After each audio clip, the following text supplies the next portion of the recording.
ನಮಸ್ತೆ ಸ್ನೇಹಿತರೆ, ಹೇಗಿದ್ದೀರಾ? ಮತ್ತೊಮ್ಮೆ ಎಲ್ಲರಿಗೂ cook with Sai Keerthi YouTube ಚಾನಲ್ಗೆ ಸ್ವಾಗತ. ನಾನಿವತ್ತು ಒಂದು ಹಪ್ಪಳದ ರೆಸಿಪಿಯನ್ನು ತೋರಿಸ್ತಾ ಇದ್ದೀನಿ ಸ್ನೇಹಿತರೆ. ಇದನ್ನು ನೀವು ಒಬ್ಬರೇ ಮಾಡ್ಕೊಳ್ಬೋದು, ಯಾರ ಸಹಾಯನೂ ಇಲ್ಲದೆ ನೀವು ಒಬ್ಬರೇ ಈ ಹಪ್ಪಳವನ್ನು ಬಹಳ ಬೇಗನೆ ಮಾಡ್ಕೊಳ್ಬೋದು. ಒಂದು 5 ನಿಮಿಷ 10 ನಿಮಿಷದಲ್ಲಿ ನೀವು ಈ ಹಪ್ಪಳದ ಪ್ರೊಸೀಜರನ್ನು ಮಾಡಿಕೊಂಡು ಹಪ್ಪಳವನ್ನು ನೀವು ಒಬ್ಬರೇ ತಟ್ಕೊಳ್ಬೋದು ಸ್ನೇಹಿತರೆ. ಯಾವುದೇ ರೀತಿ ಯಾರದ್ದೇ ಸಹಾಯ ನಿಮಗೆ ಬೇಕಾಗೇ ಇಲ್ಲ ಸ್ನೇಹಿತರೆ. ಇಲ್ಲಿ ನಾನು 2 ಲೋಟ ಅಕ್ಕಿಯನ್ನು ತೊಗೊಳ್ತಾ ಇದ್ದೀನಿ. ಯಾವ ಲೋಟದಲ್ಲಿ ಅಕ್ಕಿಯನ್ನು ತೊಗೊಂಡಿದ್ದೀನೋ ಅದೇ ಲೋಟದಲ್ಲಿ 8 ಲೋಟ ನೀರನ್ನು ತೊಗೊಳ್ತಾ ಇದ್ದೀನಿ ಸ್ನೇಹಿತರೆ. ನೀವು ಇದನ್ನು ಕುಕ್ಕರಲ್ಲೇ ಮಾಡ್ಕೊಳ್ಬೋದು ಆರಾಮಾಗಿ. ಕುಕ್ಕರ್ ಇದ್ದರೆ ಚೆನ್ನಾಗೆ, ಯಾಕಂದರೆ ಪಾತ್ರೆಯಲ್ಲಿ ಮಾಡ್ಕೊಳ್ಳೋದ್ರಿಂದ ಸಮಯ ಭಾಳ ತೊಗೊಳುತ್ತೆ ಮತ್ತು ತಳ ಕೂಡ ಹಿಡಿಯುತ್ತೆ. ಹಾಗಾಗಿ ಕುಕ್ಕರಲ್ಲಿ ಮಾಡ್ಕೊಳ್ಳೋದು ಬಹಳ ಒಳ್ಳೆಯದು ಸ್ನೇಹಿತರೆ. ನಾನು ಇಲ್ಲಿ ತೋರಿಸಿರುವ ಅಳತೆಯಲ್ಲೇ ನೀವು ತೊಗೊಂಡ್ರೆ ಹಪ್ಪಳದ ಹಿಟ್ಟಿನ ಹದ ತುಂಬ ಚೆನ್ನಾಗಿ ಬರುತ್ತೆ. ಇಲ್ಲ ಅಂದರೆ ಸ್ವಲ್ಪ ನೀರು ಜಾಸ್ತಿ ಆಗಿಬಿಡುತ್ತೆ. ಹಾಗೆ ನಾನಿಲ್ಲಿ ಜೀರಿಗೆಯನ್ನು ಹಾಕ್ಕೊಳ್ತಾ ಇದ್ದೀನಿ, ಸ್ವಲ್ಪ ಅಜ್ವಾನವನ್ನು ಹಾಕ್ಕೊಳ್ತಾ ಇದ್ದೀನಿ. ಹಾಗೆ ನಾನಿಲ್ಲಿ ಹಪ್ಪಳದ ಖಾರ ಅಂತ ಸಿಗುತ್ತೆ ಸ್ನೇಹಿತರೆ. ಮಾರ್ವಾಡಿ ಅಂಗಡಿಗಳಲ್ಲಿ ಪ್ರತಿಯೊಂದು ಅಂಗಡಿಗಳಲ್ಲೂ ಹಪ್ಪಳದ ಖಾರ ಕೊಡ್ರಿ ಅಂದರೆ ಕೊಡ್ತಾರೆ. ಅದನ್ನು 1.5-2 ಸ್ಪೂನಷ್ಟು ತೊಗೊಂಡಿದ್ದೀನಿ. ಸ್ವಲ್ಪ ಚಿಟಿಕೆಯಷ್ಟು ನಾನಿಲ್ಲಿ ಅಡುಗೆ ಸೋಡಾವನ್ನು ಬಳಸ್ತಾ ಇದ್ದೀನಿ. ಹಾಗೆ ರುಚಿಗೆ ತಕ್ಕಷ್ಟು ಉಪ್ಪನ್ನು ಬಳಸ್ಕೊಳ್ತಾ ಇದ್ದೀನಿ. ಈ ಹಪ್ಪಳದ ಖಾರಕ್ಕೆ ಬಹಳ ಏನು ಹಣ ಇಲ್ಲ, 20 ರೂಪಾಯಿದು ಕೊಡ್ರಿ ಅಂದರೂ ಕೂಡ ಕೊಡ್ತಾರೆ ಸ್ನೇಹಿತರೆ. 2 ಲೋಟ ಅಕ್ಕಿಗೆ 1.5 ಸ್ಪೂನಷ್ಟು ಟೀ ಸ್ಪೂನಷ್ಟು ನಾನು ಹಪ್ಪಳದ ಖಾರವನ್ನು ಬಳಸಿದ್ದೀನಿ. ಅದರ ಆಧಾರದ ಮೇಲೆ ನೀವು ಹೆಚ್ಚು ಕಡಿಮೆ ಮಾಡ್ಕೊಳ್ಬೋದು ಹೆಚ್ಚಾದ ಅಕ್ಕಿಯನ್ನು ಬಳಸಿದಾಗ. ಈಗ ನಾನು ಇದನ್ನು ಎಲ್ಲದನ್ನು ಚೆನ್ನಾಗಿ ಮಿಕ್ಸ್ ಮಾಡಿ ಕುದಿಯೋ ಹಂತಕ್ಕೆ ಬರುವವರೆಗೂ ನೀರನ್ನು ಕಾಯಿಸ್ಕೊಳ್ತಾ ಇದ್ದೀನಿ. ಅಲ್ಲಿಯವರೆಗೂ ನಾನು ಅಕ್ಕಿಯನ್ನು ಏನು ನೀರಲ್ಲಿ ನೆನೆಸಿಟ್ಕೊಂಡಿದ್ನಲ್ಲ ಅದನ್ನು ನಾನು ಇಲ್ಲಿ ಬಸ್ಕೊಳ್ತಾ ಇದ್ದೀನಿ. ಅಕ್ಕಿಯನ್ನು ನೀವು ರಾತ್ರಿ ಕೂಡ ನೆನೆಸಿಟ್ಟು ಬೆಳಗ್ಗೆ ಮಾಡ್ಬೋದು, ಇಲ್ಲ 5 ಗಂಟೆಗಳ ಮುಂಚೆ ನೆನೆಸಿಟ್ರು ಆಯಿತು. ಇಲ್ಲ ಅಂದರೆ ನಾವು ಅಕ್ಕಿಯನ್ನು ನೆನೆಸಿಟ್ಬಿಟ್ಟಿದ್ವಿ, ನಾಳೆ ಮಾಡೋಕ್ಕೆ ಆಗೋದಿಲ್ಲ, ದಿಢೀರನ್ನೇ ಎಲ್ಲಿಗೂ ಹೋಗೋವಂಥ ಸಂದರ್ಭ ಬಂದಿದೆ. ಹಾಗಾದರೆ ನಾವು ಏನು ಮಾಡಬೇಕು ಅಂದರೆ, ನೀವು ಅಕ್ಕಿಯನ್ನು ಆ ದಿನ ಕೂಡ ನೀರನ್ನು ಚೇಂಜ್ ಮಾಡಿ ಮತ್ತು ಬೇರೆ ನೀರನ್ನು ಹಾಕಿಟ್ಟು ಹೋಗ್ಬೋದು. ಮಾರನೇ ದಿನ ಕೂಡ ಮಾಡ್ಕೊಳ್ಬೋದು. ಇದೇ ರೀತಿ ನೀವು 3 ದಿನಗಳ ನೆನೆಸಿಟ್ಟು ಕೂಡ ಮಾಡ್ಕೊಳ್ಬೋದು. 5 ಗಂಟೆ ನೆನೆಸಿಟ್ಟು ಮಾಡ್ಕೊಳ್ಬೋದು, ಇಲ್ಲ ರಾತ್ರಿ ನೆನೆಸಿಟ್ಟು ಬೆಳಗ್ಗೆ ಕೂಡ ಮಾಡ್ಕೊಳ್ಬೋದು ಸ್ನೇಹಿತರೆ.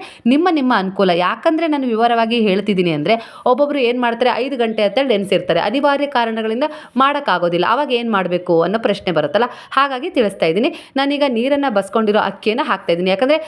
ಯಾಕಂದರೆ ನಾನು 2 ಲೋಟ ಅಕ್ಕಿಯನ್ನು ತೊಗೊಂಡಿದ್ದೀನಿ ಅಂದರೆ ಅದಕ್ಕೆ 8 ಲೋಟ ನೀರನ್ನೇ ಹಾಕಬೇಕಾಗತ್ತೆ. ಹಾಗಾಗಿ ಅಕ್ಕಿಯಲ್ಲಿರೋ ನೀರನ್ನು ನಾನು ಸಂಪೂರ್ಣವಾಗಿ ಬಸ್ಕೊಂಡಿದ್ದೀನಿ.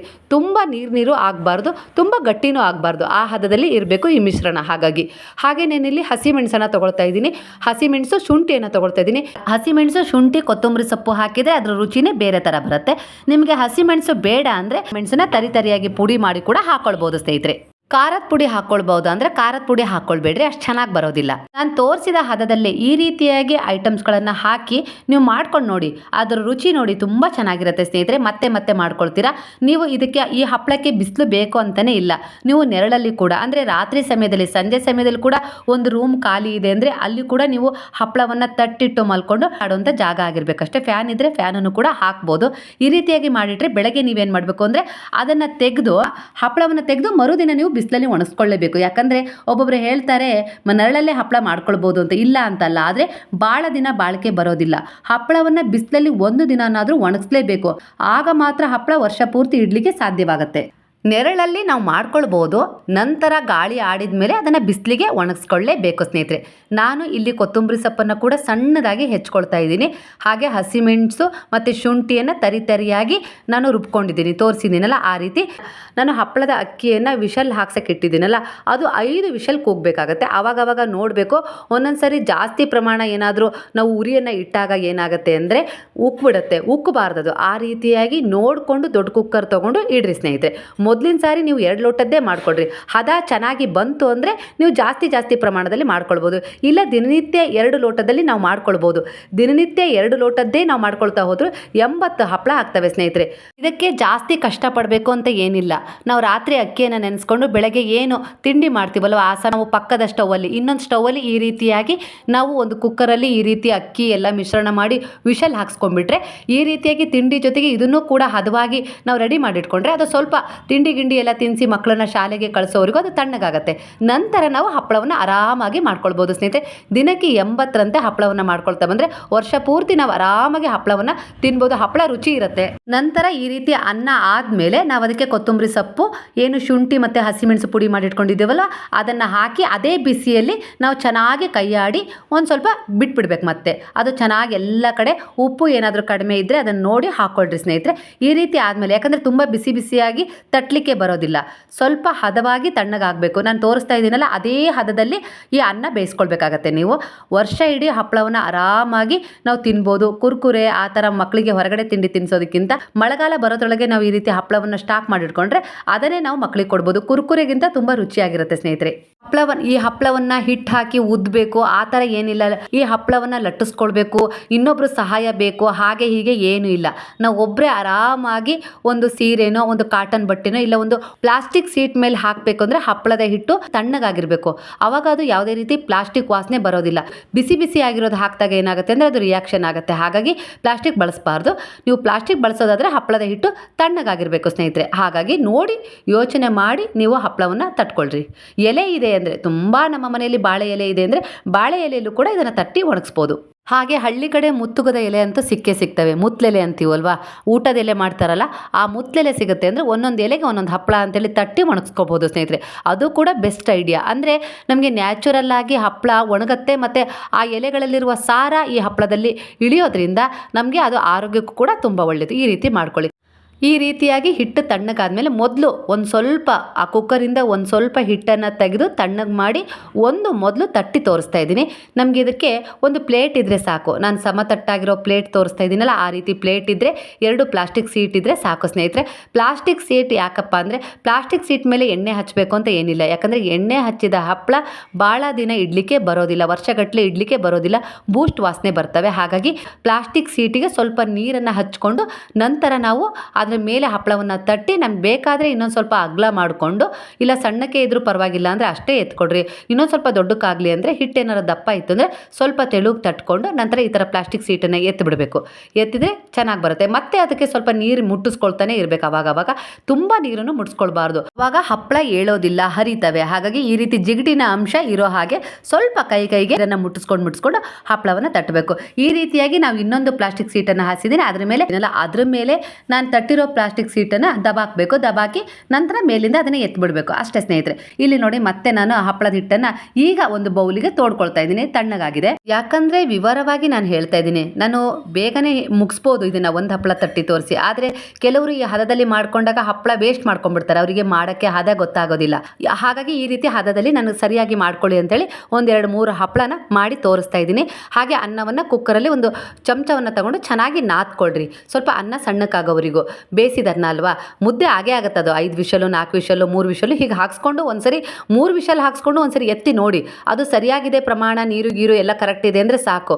ಇಲ್ಲಾಂದರೆ ಒಂದೇ ಸರಿ 5-6 ಹೊಡೆಸ್ದಾಗ ಏನಾಗುತ್ತೆ ಅಂದರೆ ತಳ ಹಿಡಿಯೋ ಚಾನ್ಸ್ ಇರುತ್ತೆ. ಹಾಗಾಗಿ ನಿಮ್ಗೆ ಗೊತ್ತಾಗೋದಿಲ್ಲ. 3 ವಿಷಲ್ಲು ಹೊಡೆಸಾದ್ಮೇಲೆ ಅದು ಸ್ವಲ್ಪ ತಣ್ಣಗೆ ಮಾಡ್ಕೊಂಡು ಎತ್ತಿ ನೋಡಿರಿ. ಅದು ಚೆನ್ನಾಗಿ ನಾದ್ಕೊಳಕ್ಕೆ ಚೆನ್ನಾಗಿದೆ, ಗಟ್ಟಿ ಹದ ಇದೆ ಅಂದರೆ ಅದೇ ಪ್ರಮಾಣದಲ್ಲಿ ಅಷ್ಟೇ ಸಾಕು. ಇವು ಹಸಿಮೆಣಸು ಮತ್ತು ಕೊತ್ತಂಬರಿ ಸೊಪ್ಪು ಹಾಕಿದ್ಮೇಲೆ ಬೇಕಾದ್ರೆ ಇನ್ನೊಂದು ಸ್ವಲ್ಪ ಬಿಸಿ ಮಾಡ್ಕೊಳ್ಳಿ. ಆವಾಗ ಒಂದು ಹದ ಬರುತ್ತೆ. ತಣ್ಣಗಾಗಕ್ಕೆ ಬಿಟ್ಬಿಡಿ. ಪೂರ್ತಿ ತಣ್ಣಗಾಗಕ್ಕೆ ಬಿಟ್ಟ ಮೇಲೆ ಉಗುರು ಬೆಚ್ಚಗಿದ್ದ ಹಾಗೆ ನೀವು ಸ್ವಲ್ಪ ನೀರು ಮುಟ್ಟಿಸ್ಕೊಂಡು ಈ ರೀತಿ ತೆಗಿತಾ ಬನ್ನಿರಿ. ಹಪ್ಪಳ ತುಂಬ ಚೆನ್ನಾಗಿ ಬರುತ್ತೆ. ನಿಮಗೆ ಹಪ್ಪಳವನ್ನು ದೊಡ್ಡಕ್ಕೆ ತಟ್ಟಲಿಕ್ಕೆ ಕಷ್ಟ ಆಗುತ್ತೆ ಅಂದರೆ ಸಣ್ಣ ಪ್ರಮಾಣದಲ್ಲೇ ಮಾಡ್ಕೊಳ್ಳಿ. ಅದೇ ತುಂಬ ದೊಡ್ಡಕ್ಕೆ ಉಬ್ಬಿ ಬರ್ತವೆ ಹಪ್ಪಳ, ತುಂಬ ಚೆನ್ನಾಗಾಗುತ್ತೆ. ಇಲ್ಲಾಂದರೆ ಎಲೆ ಮೇಲೆ ಮಾಡ್ಕೊಳ್ತೀವಿ ಅಂದರೆ ಎಲೆ ಮೇಲೆ ತಟ್ಟಿ ಎಲೆನೇ ಒಯ್ದು ಒಣಗಿಸ್ಬಿಟ್ರೆ ಆಯಿತು. ಸಂಜೆ ಆದ ತಕ್ಷಣ ಅದು ಹಪ್ಪಳ ಬಿಟ್ಕೊಳ್ತಾವಲ್ವ, ಅದರಿಂದ ಮೇಲೆ ಆ ಎಲೆಯಿಂದ ಮೇಲೆತ್ತಿ ಮಾರನೇ ದಿವಸ ಒಂದು ಬಟ್ಟೆ ಹಾಸಿ ಅದ್ರ ಮೇಲೆ ಒಣಗಿಸ್ಕೊಂಡ್ರೆ ಆಗುತ್ತೆ ಸ್ನೇಹಿತರೆ. ಯಾಕೆ ಇಷ್ಟು ವಿವರವಾಗಿ ಹೇಳ್ತಾ ಇದ್ದೀನಿ ಅಂದರೆ ಎಷ್ಟೋ ಸರಿ ಯೂಟ್ಯೂಬಲ್ಲಿ ನೋಡಿ ಹಪ್ಪಳ ಮಾಡೋಕ್ಕೆ ಹೋಗಿ ಹಪ್ಪಳವನ್ನು ಕೆಡಿಸ್ಕೊಂಡ್ಬಿಡ್ತಾರೆ ಕೆಲವರು. ಹಾಗಾಗಿ ಈ ರೀತಿಯಾಗಿ ಹಂತವಾಗಿ ನಾನು ನಿಮಗೆ ಅದರ ವಿವರಣೆಯನ್ನು ಕೊಡ್ತಾ ಇದ್ದೀನಿ. ಈ ರೀತಿಯಾಗಿ ಮಾಡ್ಕೊಳ್ಳಿ ಸ್ನೇಹಿತರೆ. ಅನ್ನ ಏನು ತುಂಬ ಕರಗಬೇಕು ಅಂತ ಏನಿಲ್ಲ, ಮೀಡಿಯಮ್ ಸೈಜಾಗಿ ಅನ್ನ ನಾದ್ಕೊಂಡ್ರೂ ಸಾಕು. ಹಪ್ಪಳ ತುಂಬ ಚೆನ್ನಾಗೇ ಬರುತ್ತೆ ಸ್ನೇಹಿತರೆ. ನೋಡಿ ಒಂದು ಹದದಲ್ಲಿ ಸರಿಯಾಗಿ ಮಾಡ್ಕೊಳ್ಳಿ. ಈ ರೀತಿಯಾಗಿ ಹಪ್ಪಳವನ್ನು ಒಣಗಿಸ್ಕೊಳ್ಳಿ. 2 ಲೋಟ ತೋರಿಸಿದ್ದೀನಲ್ಲ ಆ ಲೋಟದಲ್ಲಿ ಅಕ್ಕಿಯನ್ನು ತೊಗೊಂಡ್ರೆ ಒಂದು 80-70 ಹಪ್ಪಳ ಅಂತೂ ಖಂಡಿತ ಆಗುತ್ತೆ ಸ್ನೇಹಿತರೆ. ಸೈಜ್ ಮೇಲೆ ಹೋಗುತ್ತೆ. ಬೇರೆ ರೀತಿ ಹಪ್ಪಳ ಮಾಡ್ಕೊಳ್ಬೇಕಾದ್ರೆ ಕೆಲವರು ಸಹಾಯ ಬೇಕಾಗತ್ತಲ್ಲ. ಹಾಗಾಗಿ ಈ ರೀತಿ ನೀವು ಒಬ್ಬರೇ ಈ ಹಪ್ಪಳವನ್ನು ಮಾಡ್ಕೊಳ್ಬೋದು. ಈ ಹಪ್ಪಳನೂ ಕೂಡ ತುಂಬ ರುಚಿ ಇರುತ್ತೆ. ನೀವು ಒಂದ್ಸರಿ ಮಾಡಿಕೊಂಡು ತಿಂದು ನೋಡಿ. ಹಾಗೆ ಹಪ್ಪಳದ ಖಾರವನ್ನು ಹಾಕೋದು ಮರಿಬೇಡ್ರಿ. ಪ್ರತಿಯೊಂದು ಅಂಗಡಿಯಲ್ಲಿ ಸಿಗುತ್ತೆ. ಹಪ್ಪಳಕ್ಕೆ ಹಾಕೋ ಖಾರ ಕೊಡ್ರಿ ಅಂದರೆ ಕೊಟ್ಟೇ ಕೊಡ್ತಾರೆ. ಈ ರೀತಿಯಾಗಿ ನಾನು ನೋಡಿ ಒಣಗಿಸಿ ಈ ಡಬ್ಬದಲ್ಲಿ ತುಂಬಿಟ್ಕೊಂಡಿದ್ದೀನಿ. ಈ ರೀತಿಯಾಗಿ ಬಂದಿದ್ದಾವೆ. ಈ ರೀತಿಯಾಗಿ ಬಂದಿರೋ ಹಪ್ಪಳನ ಈಗ ನಿಮಗೆ ಕರೆದು ತೋರಿಸ್ತಾ ಇದ್ದೀನಿ. ನೋಡಿ ಯಾವ ರೀತಿ ಕರಿತೀನಿ ಅಂತ. ಎಣ್ಣೆ ತುಂಬ ಸ್ವಲ್ಪ ಬಿಸಿಯಾಗಿರಬೇಕು. ಯಾಕಂದರೆ ಅನ್ನದಿಂದ ಮಾಡಿರೋ ಹಪ್ಪಳ ಅಲ್ಲ. ಹಾಗಾಗಿ ಎಣ್ಣೆ ಕಾದಿಲ್ಲ ಅಂದರೆ ಹಪ್ಪಳ ತುಂಬ ಚೆನ್ನಾಗಿ ಬರೋದಿಲ್ಲ. ಎಣ್ಣೆಲೆ ಹಪ್ಪಳ ಹಾಕಬೇಕಾದ್ರೆ ಎಣ್ಣೆ ಚೆನ್ನಾಗಿ ಕಾದಿರಬೇಕು. ಆಗ ಹಪ್ಪಳ ಈ ರೀತಿಯಾಗಿ ಉಬ್ಬಿ ಬರ್ತವೆ. ನೋಡಿ, ನಾನು ಬೆಳಗ್ಗೆ ತಿಂಡಿಗೂ ಕೂಡ ಕರ್ಕೊಂಡಿದ್ದೆ. ತಿಂಡಿ ಜೊತೆಗೂ ತುಂಬ ಚೆನ್ನಾಗಿರುತ್ತೆ. ಒಂದೊಂದ್ಸರಿ ಮಕ್ಕಳು ಸಂಜೆ ಶಾಲೆಯಿಂದ ಬಂದಾಗ ಏನಾದರೂ ಬೇಕು ಅಂತಾರಲ್ಲ, ಆ ಸಮಯದಲ್ಲೂ ಕೂಡ ನಾವು ಕರೆದು ಕೊಡ್ಬೋದು. ನಾನು ಇಲ್ಲಿ ನೋಡಿ ಒಂದು 5-6 ಹಪ್ಪಳವನ್ನು ಕರೆದು ನಿಮಗೆ ತೋರಿಸ್ತಾ ಇದ್ದೀನಿ.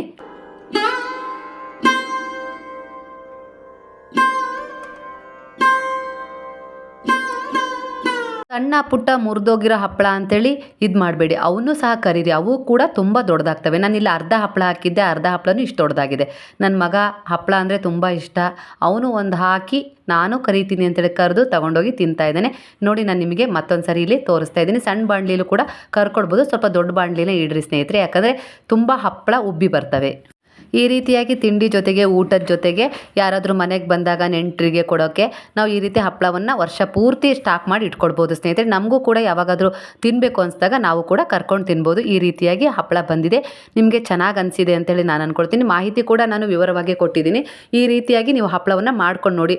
ಮೊದಲಿಗೆ ನಿಮಗೆ 2 ಲೋಟದ್ದು ಮಾಡ್ಕೊಳ್ಳೋಕ್ಕೆ ಸಮಸ್ಯೆ ಆಗುತ್ತೆ ಅಂದರೆ 1 ಲೋಟದಲ್ಲೇ ನೀವು ಮಾಡ್ಕೊಂಡು ನೋಡಿ.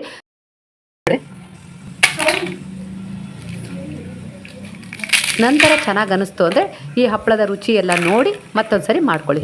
ಮಾಹಿತಿ ಇಷ್ಟವಾಗಿದೆ ಅಂತೇಳಿ ಅಂದ್ಕೊಳ್ತೀನಿ. ಇಷ್ಟವಾದರೆ ಎಲ್ಲರಿಗೂ ಈ ಹಪ್ಪಳದ ವಿಡಿಯೋನ ಶೇರ್ ಮಾಡಿ, ಎಲ್ಲರಿಗೂ ಅನುಕೂಲ ಆಗುತ್ತೆ.